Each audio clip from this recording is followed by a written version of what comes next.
Bismillahirrahmanirrahim. Sahabat, tahun baru Islam 1 Muharram. Apakah ini benar saatnya Rasulullah hijrah? Bukan. Rasulullah hijrah bulan Rabiul Awal, bukan bulan Muharram.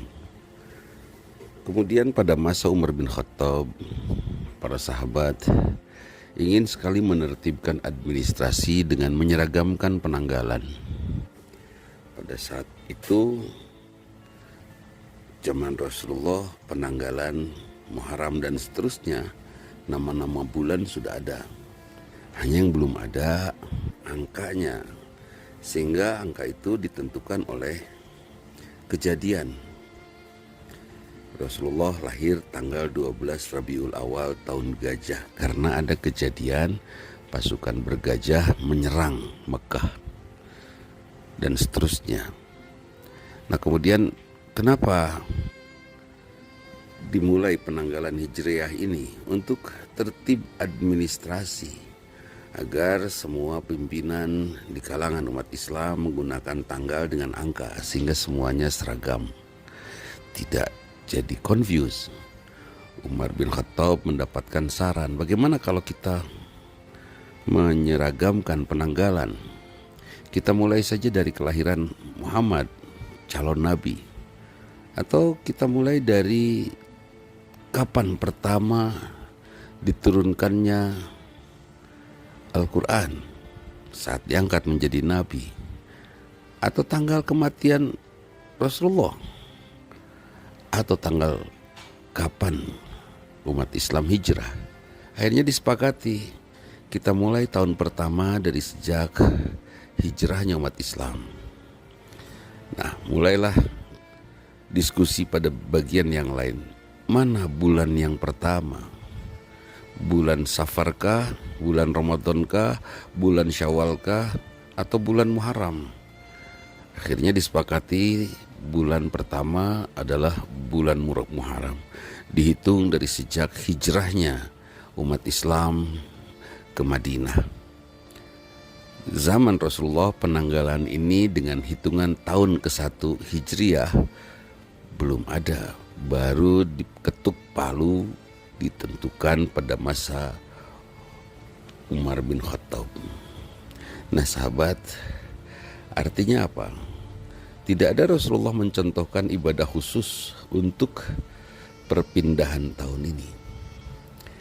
Kemudian tidak ada hubungannya tahun baru Hijriah dengan hijrahnya Rasul. Ini. Kemudian tahun baru Hijriah diawali pada masa Umar bin Khattab, dan Rasulullah bersama umat Islam hijrah jauh sebelum Umar bin Khattab. Apakah perlu perayaan tahun baru Hijriah? Ya, nggak usahlah.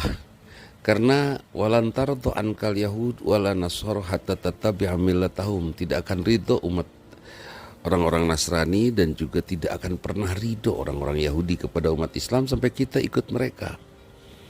Ikut mereka itu pindah ke agama mereka atau ikut kebiasaan mereka. Kalau mereka melakukan perayaan tahun baru, silakan saja, hingar-bingar, haru biru, bahkan sangat meriah, silakan saja. Umat Islam hanya akan memeriahkan diri dan al-Islam tidak dengan menambah hari raya, tapi dengan akhlak mulia. Hari raya dalam Islam hanya Idul Fitri, Idul Adha, dan hari Jumat. Selebihnya tidak ada hari raya. Pada hari raya itu dilarang kita melaksanakan saum. Kita semua bergembira. Nah, kemudian bagaimana dengan perayaan itu untuk mensyiarkan al-Islam, menyemarakan syiar Islam? Ya, semarakanlah syiar Islam dengan akhlak mulia kita. Kita berkarya untuk memuliakan diri kita di hadapan Allah. Kita lakukan yang terbaik untuk berterima kasih kita kepada Allah yang telah memberikan dan merawat kita, juga menganugerahkan apapun untuk kita dengan cara yang baik dan memberikan yang terbaik. Masya Allah. Kita muliakan al-Islam tidak dengan pesta, tetapi kita muliakan al-Islam dengan akhlak mulia kita. Nah, sahabat, itu berkaitan dengan Muharram. atau tahun baru Hijriah. Itu pendapat saya, silahkan saja. Kita tidak akan berpecah karena perbedaan. Perbedaan akan membuat kita belajar dan berpikir tentunya untuk bisa menemukan kebenaran. Kita saling muliakan karena umat Islam saat ini butuh persatuan, kesatuan. Karena bersatu kita teguh, bercerai kita runtuh, itu sudah menjadi peribahasa dan kaidah kebersamaan kita. Jaga kesatuan, persatuan, dan perbedaan di antara kita saling hormati.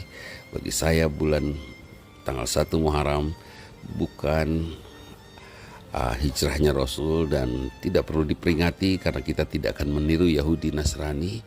Juga kita tahu persis bahwa hijrahnya Rasul pada bulan Rabiul Awal, bukan pada bulan Muharram. Itu saja, mohon maaf bila ada sesuatu yang tidak berkenan. Aqulu qouli hadza wa astaghfirullah li wa lakum. Assalamualaikum warahmatullahi wabarakatuh.